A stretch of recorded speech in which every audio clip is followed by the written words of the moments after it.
Hello, magandang araw sa inyong lahat dyan mga kai.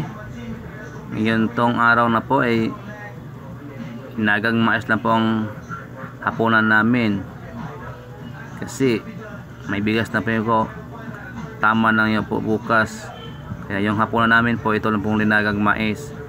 Kasi po yung asawa ko po bago lang po siya gumaling sa sakit niya po.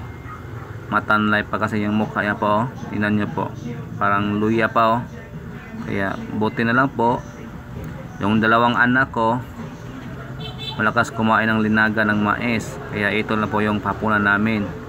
Yung bigas namin po pang umaga at saka pang tanghali lang po yung bukas namin po.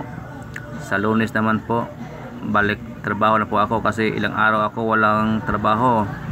Taalaking absent ko po kasi ako po yung nag-asikaso po yung mga anak ko po at sa asawa ko po na sakit po.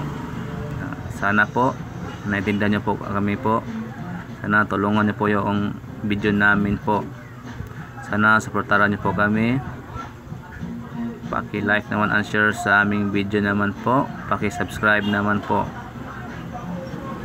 Sana naiintindihan niyo po kami aming yung sitwasyon namin po. Kaya ito niyo po yung kinakain namin po, yung hapunan yung linagang mais po. Sana patuloy niyo po kami suportahan po.